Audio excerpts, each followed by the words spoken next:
Salut, j'espère que tu vas bien. Alors 8 habitudes d'argent de minimaliste à démarrer en 2025. Si tu souhaites améliorer ta vie, tu souhaites améliorer directement ton quotidien, écoute bien cette vidéo jusqu'à la fin. Première habitude, on va dire, c'est la base. Lorsque tu fais des achats, par exemple, lorsque, je sais pas moi, tu souhaites renouveler un appareil électroménager ou un appareil high-tech, ou bien tu souhaites acheter un sac à main ou un nouveau vêtement, peu importe l'objet que tu souhaites acheter, essaye de penser un petit peu en termes de coût horaire, en termes de temps de travail. Souvent, on ne se rend pas compte, en fait. Souvent, on fait des achats un petit peu impulsifs. Et lorsqu'on fait des achats impulsifs, on ne se rend pas compte de la durée de travail qu'il a fallu. Euh, Combien est-ce que cet objet que tu vas acheter, ou que tu souhaites acheter, euh, en termes de coût horaire, combien est-ce qu'il va réellement coûter? Souvent, quand tu penses à la durée qu'il faut pour acheter tel ou tel objet, eh bien finalement, lorsque tu réalises, tu dis waouh, pour acheter par exemple, je sais pas moi, un nouveau sac à main, eh bien il me faut peut-être 3-4 jours pour bosser de travail à temps plein. Là, tu dis ouais, d'accord. Peut-être certaines personnes, ça va faire peut-être 2 semaines ou voire un mois de travail pour ceux qui sont un petit peu dépensiers. Donc tout de suite, ça recadre les choses, ça remet les choses à sa place. Eh bien là, tu vas peut-être réfléchir à 2 fois avant de passer à l'action.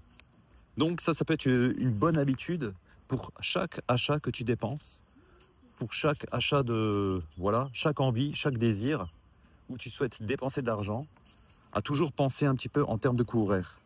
Deuxième habitude, éliminer les petites dépenses.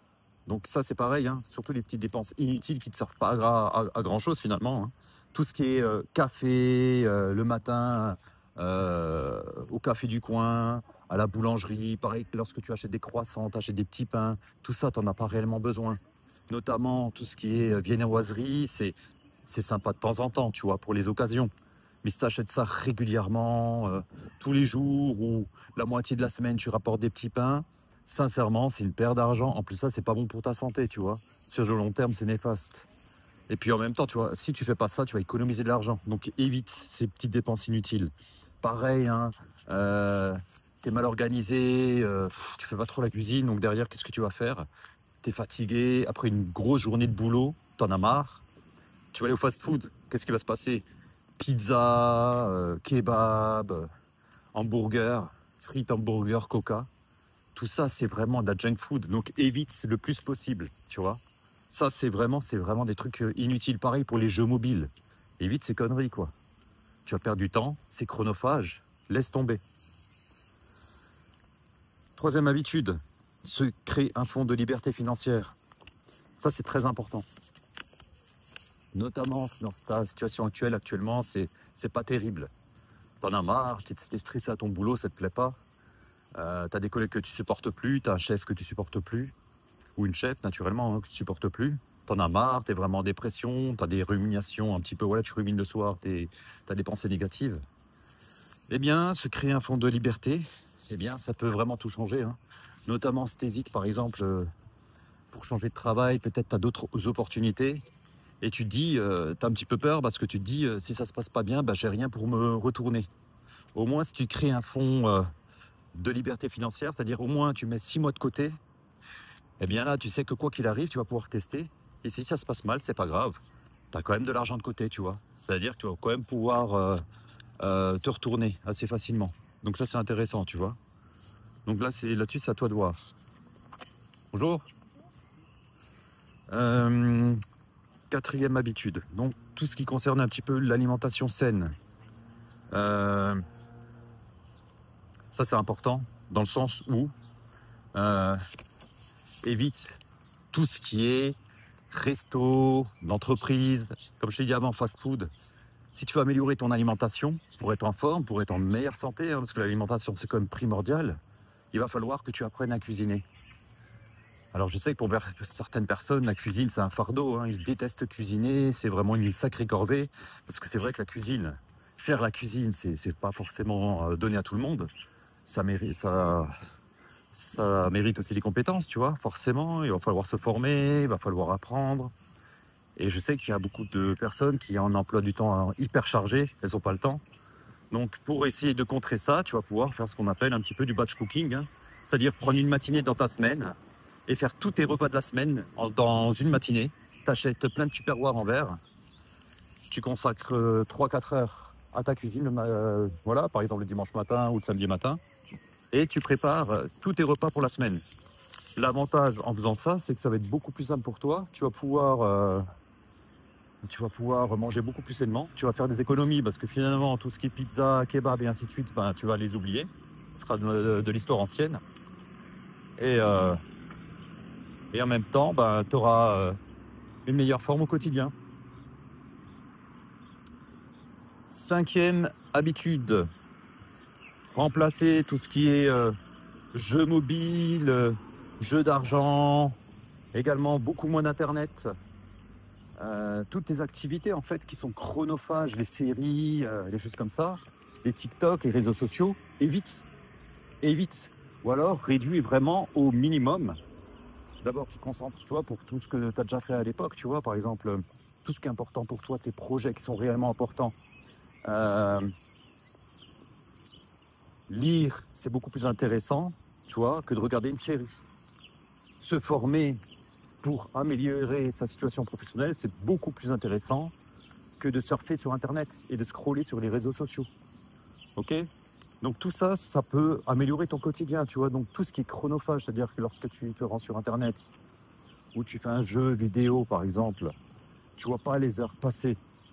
Alors, tu vois, tout ça, c'est dommage parce que ce temps que tu as mis pour jouer aux jeux vidéo, eh bien, tu auras pu le consacrer, par exemple, à la lecture ou à te former, à apprendre une nouvelle langue, par exemple, ou à faire une activité peut-être avec ta famille. Tu vois, ça, c'est intéressant. Ça te rapporte vraiment quelque chose dans ta vie. Et une fois que tu as fait les choses les plus importantes dans ta vie, tu sais, il y a un bouquin à l'époque que j'aimais beaucoup, c'était de Brian Tracy, donc un Américain. Il avait sorti un bouquin très populaire, très connu, c'était Avaler le crapaud. Manger le crapaud, Eat the Frog. Et en fait, lui, il avait une méthode très simple, c'est que lorsque tu te lèves le matin, la première chose que tu dois accomplir concernant tes tâches, c'est la tâche la plus pénible.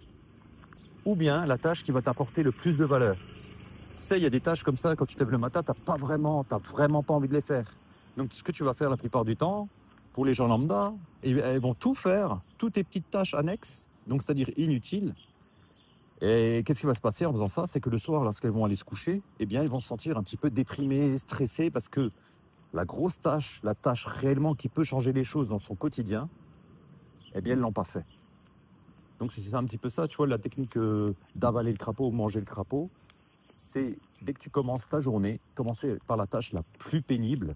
Et si tu fais ça, tu élimines les activités inutiles chronophages, eh bien là, tu vas vraiment avancer dans ta vie.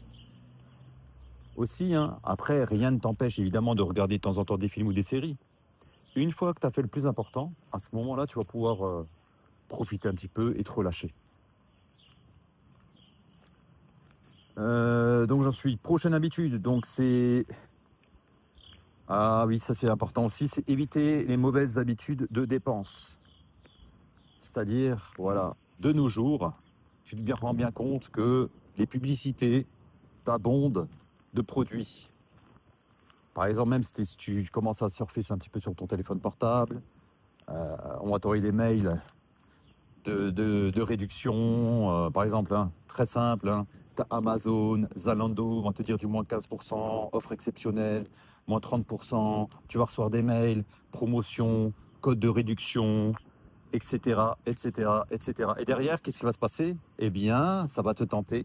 Tu vas faire des dépenses un petit peu impulsives et tu vas craquer et tu vas dépenser de l'argent. Et tu vas te dire, punaise, tu vas regarder ton intérieur un jour et tu vas te dire, punaise, j'ai acheté tout ça finalement qui ne me sert pas à grand chose, tu vois. Et donc, derrière, tu risques peut-être de te lancer un jour, je l'espère, dans le minimalisme.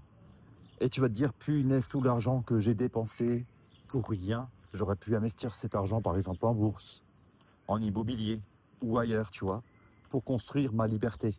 Et derrière, qu'est-ce que tu as fait? Bah, malheureusement, tu as perdu ton temps. Donc, pour éviter ce type de méfait, là aussi, c'est plutôt simple, mais c'est un peu drastique. C'est déjà d'éliminer toutes les sources de promotion. Les applications type Temu, Shein, Amazon, enlève-les. Désinscris-toi de toutes les newsletters, de tout ce qu'on t'envoie en code promo. Supprime les emails, enlève tout. Enlève tout de ton téléphone, de ton ordinateur. Toutes les tentations inutiles, tu vas les enlever. Pareil, hein, tu sais, tu as plein de cartes de fidélité et ainsi de suite. Tu es abonné à pas mal de choses. Désabonne-toi à toutes tes cartes de fidélité et autres, tu vois. Comme ça, là, au moins, tu vas pouvoir faire des économies. Je dis pas qu'il faut que tu supprimes tes cartes. Désabonne-toi de toutes les notifications que tu vas recevoir sur ton téléphone, ta tablette, ton ordinateur, qui va t'envoyer des promotions. Car ça va te tenter, ça va t'inciter à dépenser de l'argent qui finalement, ce sont pour des choses inutiles, donc c'est pas la peine. Ok ? Dernière habitude, donc utilise-y. Alors oui, c'est important. Si toi, par exemple, comment dire, tu sais pas où part ton argent.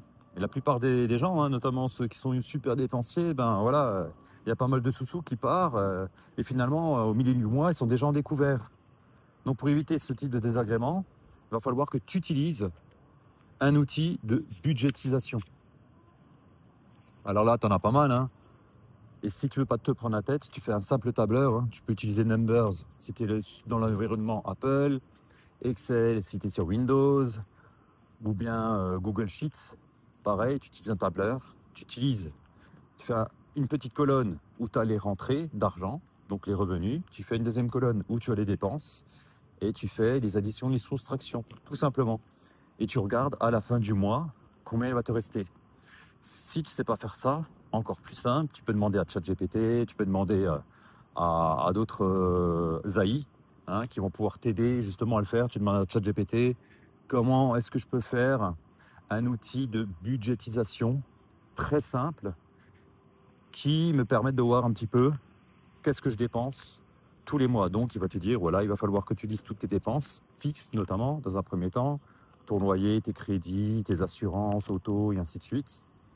Et aussi tes rentrées d'argent, tes revenus, tes pensions, tes allocations, si tu touches des aides, peu importe. Et au moins, en faisant ça, en fait, tu vas avoir une idée et un aperçu fiable d'où va ton argent. Et c'est là que tu vas vraiment commencer à pouvoir faire des dépenses, faire des économies. Si tu veux t'améliorer, si tu ne te mesures pas, ça va être très compliqué. Tu sais, c'est comme si quelqu'un, voilà, la personne elle souhaite perdre du poids et finalement elle monte jamais sur sa balance. Parce que des fois, tu sais, le miroir, ça suffit pas parce que comme tu te vois tous les jours, tu te rends pas compte réellement que tu grossis. Et lorsque tu te pèses, que tu montes sur la balance, là, tu risques d'avoir un choc. D'accord ? Et c'est la même chose au niveau des dépenses. Hein. Si tu fais pas de budget, eh bien, tu vas toujours être dans la difficulté, notamment si tu es dépensier. Donc ça, c'est très, très important. Donc, tu vois, si tu fais ces 8 habitudes, ta situation financière, économique va drastiquement s'améliorer en 2025. Donc, dis-moi si tu connais déjà un petit peu ces astuces, si tu les appliques déjà actuellement. Et si tu as d'autres techniques, n'hésite pas à les partager dans les commentaires. Dans tous les cas, si ces vidéos te plaisent, si ce que je fais, ça te plaît, n'hésite pas à me laisser un petit pouce bleu. Voilà, et bien écoute, sur ce, je te souhaite de passer une excellente journée. Salut chez toi.